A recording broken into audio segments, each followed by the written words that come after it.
talk about a tale of two test matches, one in one speed, the other in another. King Callis playing his last game. The Indian openers came out yesterday after MS Dhoni won the toss. Dhawan looked good momentarily, but his moment didn't come. His partners did. Murali Vijay unbeaten on 91. Cheteshwar Pujara giving him able assistance as India went to 181 for 1 before the umpires took them off for bad light. And it is the series that will be remembered for Jacques Kallis. As we too at Cricinfo say goodbye to Kallis, Daryll Steyn would want to say goodbye to his recent form. It's not been a happy season for the fast bowler. 214 is the number in our number plate today. Well, that is his bowling average in this test series so far. Remember, in the ODIs, he took 6 wickets at an average of 7. It's been 67 overs since Daryll Steyn has got a wicket. Do you ever think you'd hear saying that in this year when he was number 1 just a little while ago? Hello and welcome to Amazon.in presents Matchpoint. We're here live on ESPNcricinfo. It's a frustrating day on day 2. Sanjay, Manjrekar and Daryll Cullinan will still be a happy bunch with me. But Daryll, persistent rain and drizzle have delayed the start. The one problem with Durban is also that it doesn't drain very well. Tell us a little more on that front first. Well, it is one of those, historically one of those grounds that has battled in terms of dealing with the conditions. Light has also been a factor, and it's one of our major test venues. So one probably can't look at an alternative. At this time of the year, you may say, well, December's not great for cricket. But all along the coast, if you get to Port Elizabeth as an option, that could very well be the case there. It's unfortunate, particularly with such good cricket going on. Frustrating as well, Sanjay, the Indian batsmen at 60 overs. They suddenly started looking good. Such a long delay. What does it do to the overnight batsmen? They went off early the previous day and they're going to come out late on the next one. Yeah, but it's good. We'll have some play very shortly, so that's a good sign. So Durban is proving to be a bit of a burden to South Africa. One is with the pitch. And Indian batsmen now, it's almost like I've got complete faith in their attitude that they'll come out and bat exactly the way they did on day 1. Pitch is going to be the key, but the ominous sign for me yesterday, just watching those two play, Murali Vijay and Pujara.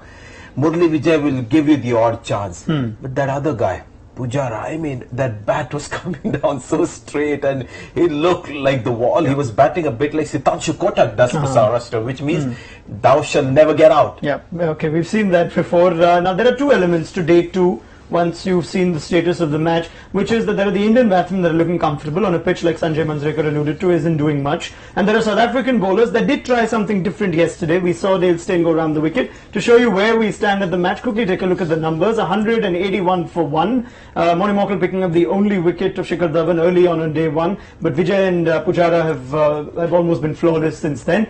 And that after MS Dhoni won the toss on day 1 and chose to bat. So it's a predicament of sorts. Let's try and analyze both aspects of what either team would go into on day 2. There's one of batsmen who are enjoying themselves on a pitch. There's another of bowlers who aren't probably happy about the kind of pitch they're playing, especially when it's their home turf. We do know day 2 gives wickets, as we showed you yesterday. But Daryll, when you're the South African bowlers, you're caught on a wicket that you're not entirely liking. You know nothing's really happened over there. How do you come out on day 2 to try and change things? What do they need to do to try and make a difference today? Well, I think the important thing is they've got to try and create some sort of pressure. Now, getting wickets is the ideal thing. If that's not happening, one could look at then drying up the runs for the Indian batsmen. But I think it's going to require a lot of patience. They can't try too much. I just thought Steyn going around the wicket, we never saw him get the ball up to the bat. We never saw him introduce a slow ball, change of angles. If a lot of cricket's played today, Robin Peterson's going to have to bowl a few overs. At least try and tie one end up and give Smith the opportunity to, rotate his bowlers on the other end. They may feel, well, let's work towards the new ball. But the new ball may offer scoring opportunities, come onto the bat better for the Indian bowlers. I think all in all, they've got to have a clear idea. They've got to be very, very disciplined, and as a unit, they've got to work in partnerships and be emotionally very strong.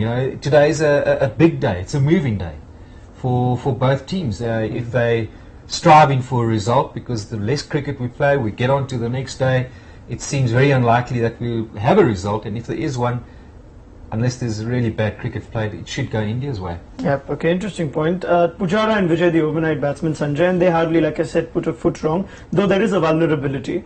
What do the South African bowlers need to do to get these two batsmen out? What are the obvious flaws in the at this stage in these two batsmen?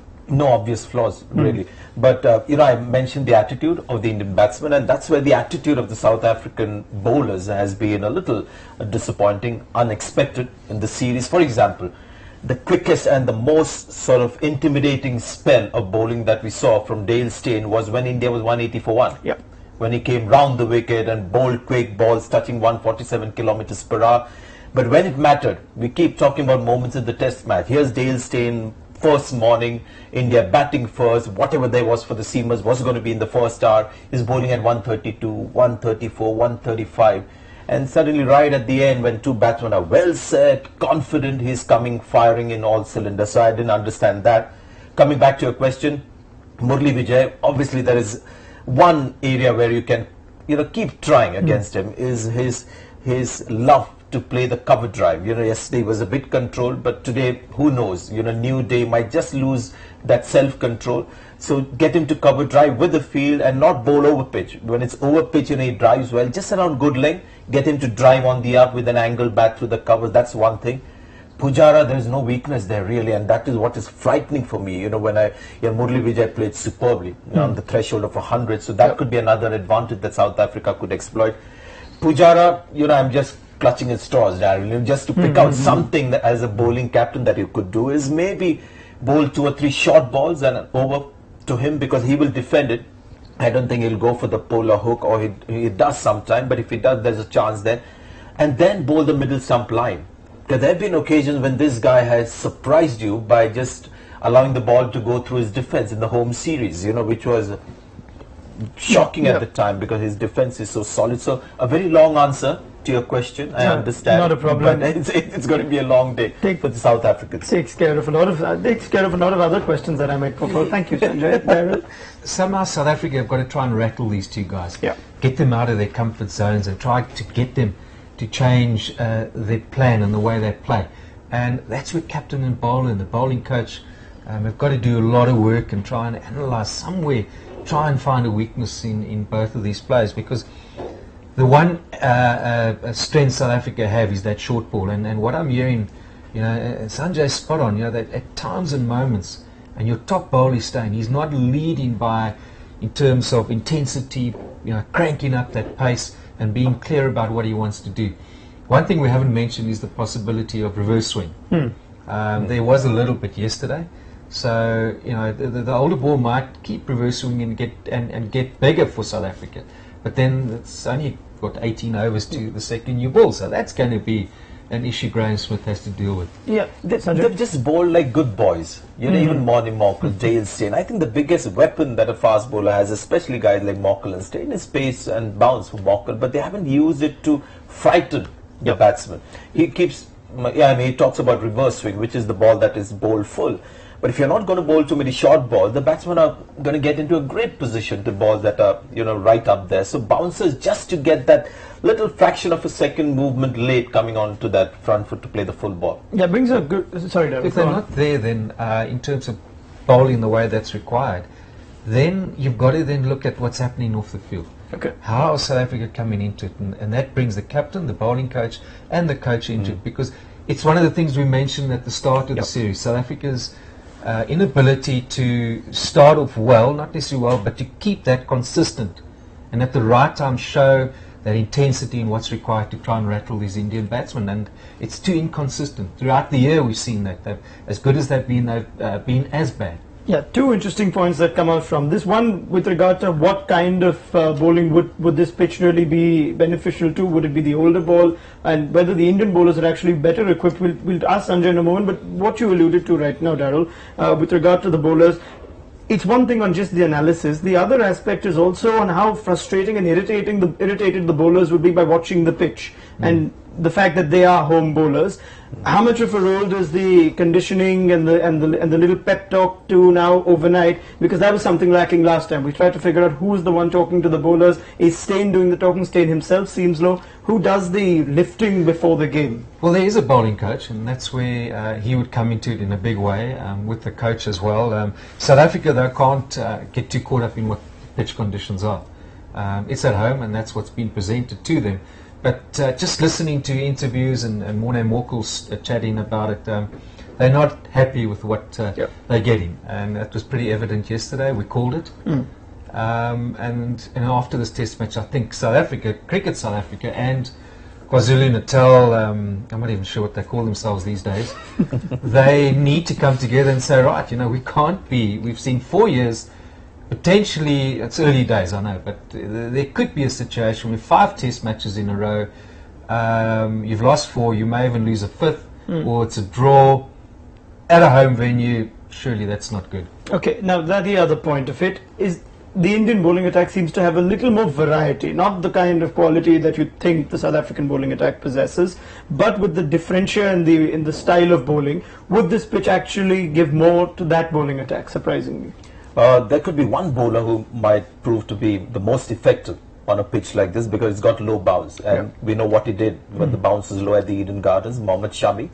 He also, uses the reverse swing. Zair Khan does it, but Zair Khan doesn't have the same spice that Mohammad Shami, the young Mohammad Shami, has. So I think this pitch will suit Mohammad Shami more than it would Zair Khan or Ishant Sharma. I think this pitch, not quite to Ishant Sharma's liking. Wanderers really help Ishant Sharma's style of bowling. And I like the selection of Ravindra Jadeja. Well, he talks about, Robin Peterson, that they need to go to. I'd like to compare both of them now, because we've seen a bit of Peterson. What would Jadeja be looking at when he sees Peterson bowl? I understand why Daryll, wants Peterson to come into the scheme of things, but is he good enough to create any pressure at all, or might as well be more sensible to not let Peterson come in too much and let Jacques Kallis do all the bowling in his final test match? But Jadeja is a far superior bowler. One is he's accurate, and there are balls that sometimes turn, sometimes don't turn, sometimes he doesn't know which one's going to spin and which one's going to go straight. So I think more of it's just an exciting option India have in this test match, I believe. Daryll? Well, we haven't seen him bowl on this pitch yet. We haven't seen the Indian attack on this pitch. And I'm not too sure what gives you the idea that India have got more variety. Where was it on the 5th day? They couldn't defend. They couldn't win a match with 450 on the board. What does Dhoni need to do? Get 700? Well, the conventional South African bowling attack isn't working, which is why I put the question. Well, India has either in this series so far. They've got experiments that go either way. We'll watch. If you remember the press conference that Dhoni had, and he said the biggest worry for him was 20 wickets. And it's something that we all connected with Indian cricket, except that this is our weakness, and it's been there for years, taking 20 wickets in a test match and on unresponsive pitches. So what we saw at Wanderers, for Indian cricket followers, that was a good performance from the bowlers. Okay, let's not get too ahead of ourselves, gentlemen. We're still on the first innings of this test match. Now, with the kind of loss of play we've had yesterday, the fact that there will be rain and bad light that will probably come in on every day, does that now reduce the targets in mind of the batting captain? Would he now say 500, let's leave that out even though it's a good batting pitch, let's get 300? How would the batting captain approach this to try and enforce a result? They probably would look at it from an overall perspective. Do we want to try and see that if we can get a result here? And that again comes down to how they feel about it. Where are they in a 2-match series? Would India say to themselves, and perhaps Sanjay would answer this best, a drawn series, a great performance in the first test match is it's good enough for India. Let's kind of move on. Or do either captain, as Graham said, do they want to see a 1-0 result here? Because quite frankly, I believe if one side had to win this, I don't think, having seen the cricket that we've seen, that either side can say, well, we're the better side. Would MS Dhoni be happy with a 0-0? Would he be looking at that right now? It's a bit too early to get there. Let's watch this test match, how it shapes up, weather will keep coming into play. But maybe this can be better answered on day 3 as we get closer to the end of the test match. So at the moment, I've got no views on that matter. Very well, Sanjay. I think what's got to play a role is we need the pitch to play its part. Yeah. Deteriorating spectacular style. Yeah, we showed you numbers yesterday. We showed you day 2 is when a lot of wickets fall. You never know what happens. But last word on the pitch before we go to our little segment on Match Point that we've dedicated to Jacques Kallis. If it does, what does the overnight rain and the rain this morning do to it? Will it give a little more for the older ball? Will the team be waiting for the newer ball? What will happen? I don't think it will much. Maybe there's been a bit of sweating under the covers, but once the covers are off, you just need a good wind as well, which can often be the case there within half an hour. I can't see conditions changing much. Okay, let's just hope and pray that we see a spectacular downfall. That'll give us so much to talk about on Match Point. But yeah, like we said, we're going to be dedicating a little time to Jacques Cullis, who is in his last Test match. Let's hope he gets a good last Test match, because it's been a good career that he's had. Now, Jacques Cullis is obviously the complete package. He's the all-rounder in cricketer. How does the great Jacques Cullis fare against other great people who've played this game and done magic with the ball, with both the bat and the ball? Take a look at that list out here. Sir Gary Sober's right on top. Now, this is the best Test all-rounders that we've got for you with regard to 2,500 runs and 150 wickets being the benchmark. Now, let's just see the numbers itself over here. You can see glaringly that Jacques Cullis, 166 matches, is well and truly above anybody else on that list. Couple they've done, there comes second. Great names, Gary Sobers, Keith Miller, who played in the 40s and 50s for Australia. And, well, let's now, just Sanjay, if you want to take it, there's an interesting list we've got after this one, but you get first thoughts when you look at those numbers. Okay, this is just an interesting sort of play of numbers that we are not trying to suggest who is the better all-rounder, but have a look at the average difference, which is the last column there. And this is basically the difference between the batting average and bowling average. As a batsman, you obviously want the batting average to be high. As a bowler, the bowling average to be low. So difference actually tells you the ability. You could say the value in a way. Of that all-rounder. That's where Gary Sober scores, because his batting average is extremely high, 57. Bowling average pretty good, 34. So the average difference is quite high, that 23.74. Jacques Cullis very close, and Imran Khan, quite impressive numbers when you look at the batting average. Remember, he played in that era when 40, 45 were healthy averages for batsmen. He averaged 37, and 22 as a bowling average is phenomenal. So he also scores very high on the average difference. Yeah, Daryll, just looking at that list, any surprises when you see that list? I was expecting Sean Pollock to not feature in that list. There he is, right in the middle. You've got Andrew Flinter, who's right at the bottom, who people said Flinter was probably the greatest all-rounder of his time. He had a brief moment. He was very effective. For me, though, the two standouts are Sobers and Cullis, then the rest. Imran Khan's name features there, but Keith Miller, in terms of an impact on a match, from an all-round perspective and individual brilliance, his stats make for great reading. But the big question, I think, which the cricket world is asking, who was the better cricketer? Those two standouts, was it Sobers or was it Cullis? And the name, the words like flamboyance of Sobers and the amazing career, the numbers that Cullis has amassed. Who, though, not only the better cricketer, biggest impact on the game, and who has influenced the team, a series. I think you know what I'm trying to say. Yeah, let's get numbers to try and help you out here, Daryll, to put Jacques Cullis versus the great Sir Garfield Sobers, and just see comparison with numbers as to how they stand. Now, these are career stats, Cullis and Sobers. Taking a look at those numbers, Daryll, it's hard because they played in different eras, they played a different number of matches, but there's a unique quality to both of them. There is. They are the two standouts. And the conclusion I've come to is to say that they've both been brilliant, ahead of any other cricketer in their own special ways. Yep. Okay, Sanjay? Strike rate, when you look at the bowling, column, which is there at the bottom, the bowling record of Jacques Cullis and Gary Sobers, what's really striking is the strike rate. Gary Sobers 91.9, that's 91 balls, almost 92 balls to get a wicket, whereas Cullis is 69, but you also got to look at overs per test matches in that column, which is interesting. You can see Cullis has bowled just 20 overs per test matches, and Gary Sobers almost double the number of overs in the test matches. It's just some interesting numbers to look at the careers of two phenomenal cricketers. You'd probably have to say because Sobers bowled a lot of spin.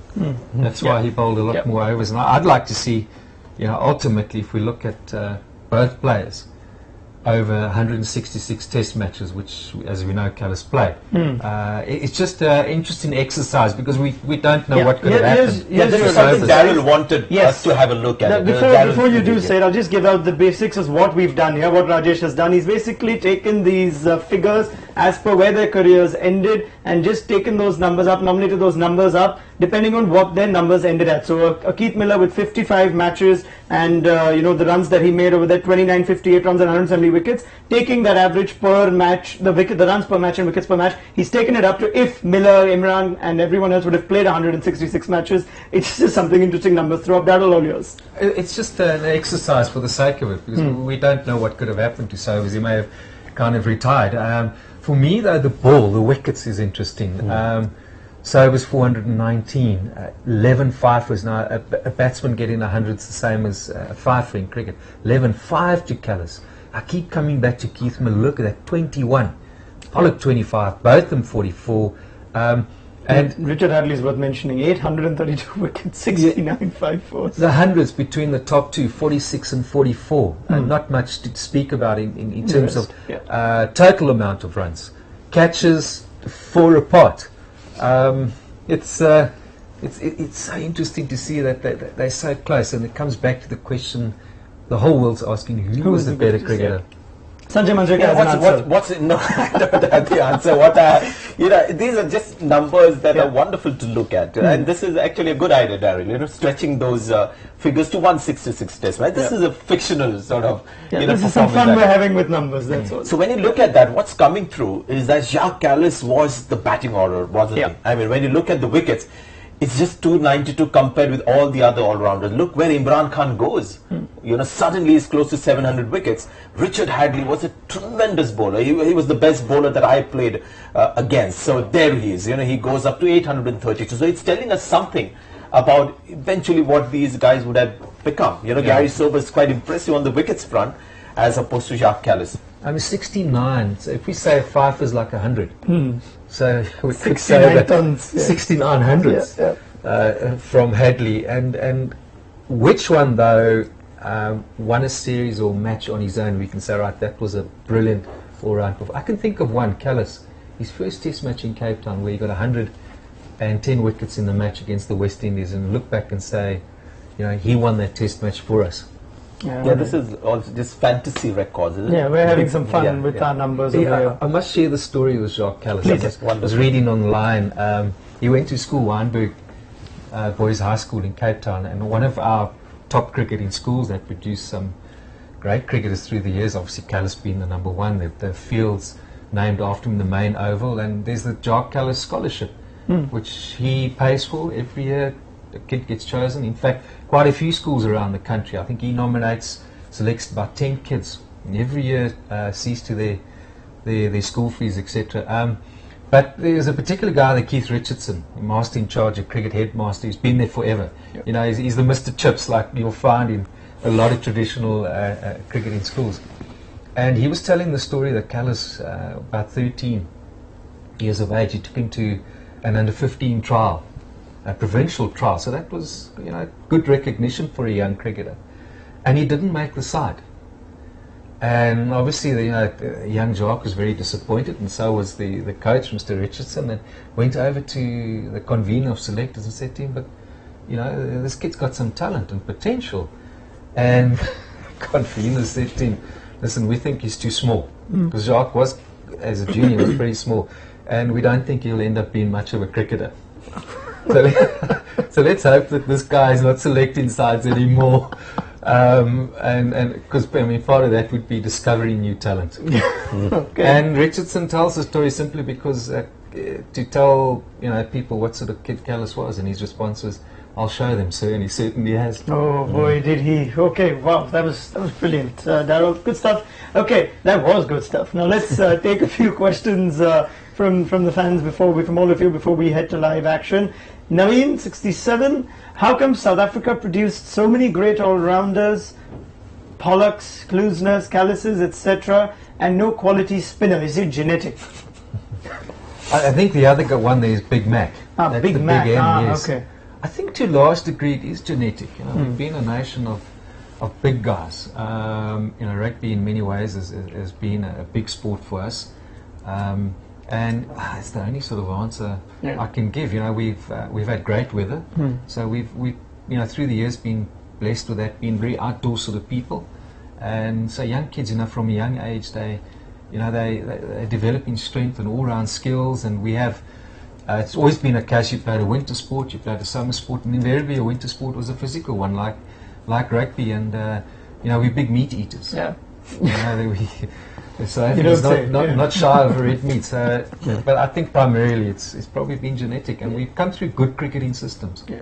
Very good cricketing and schools. And you produced big, large spinners as well when you do. Pat Simcox was no little man when he played, did he? Yeah. We've never really produced it. We had Paul Adams, who was little for Paul a brief Adams, sort of period. But why would you want to unless you play in Durban? Why would you want to have spinners? We bowl fast, and that's always been our strength, and I firmly believe will always be, unless something really interesting comes along. All right, let's take question number 2. Thank you, Naveen, for your question. Anshul Abhinav, if we do not get enough time over the next 4 days, can we expect the captains to forfeit 1 innings each and make a match? Sanjay, simple question. I think it might be a good idea, but sometimes when you forfeit innings and things like that, some eyebrows get raised because of incidents in the past. But I think what made you think about that? What? Forfeited innings. Yeah, there was one forfeited in by Hansi Crowley. Yeah, that was the first thing that came to my head. Yeah. So all I'm saying is, because this is a 2-test match series, I think that's a good question. Whether the captains will, think about it just to make this series worthwhile, because the action has been terrific. But as I said, it's a bit too early to be getting there. Okay, I take from that it is not happening, Anshul. So it was a lovely idea, but it probably won't happen. Let's show you what the weather is going to be like. Make what you want to forecast, but right now they're playing its part in this test match. Today's chance of rain is 40%. Well, that 40% is proved good because it has rained all morning. Whether it continues in the day, scattered thunderstorms are expected. Tomorrow, there's a little bit of sunlight. It seems partly cloudy. Let's see how things go, but that's a little bit of the weather that we've got for you. Whether or not we have a good day's cricket, let's hope we do. We'll be back at lunch to tell you more. Hopefully, there'll be a good session of cricket. Until then, hashtag matchpoint for all your questions. Remember, quick reminder of where we are as we enter the first session on day 2 of the second test. India 181 for 1, Vijay 91, and Cheteshwar Pujara 58. Right, so that's it. So let's hope the weather is no more spoken about in Durban. We'll talk about that pitch that Daryll Cullinan has grown so fond of, and we will see you at lunch to talk more. Until then, enjoy the cricket. Goodbye.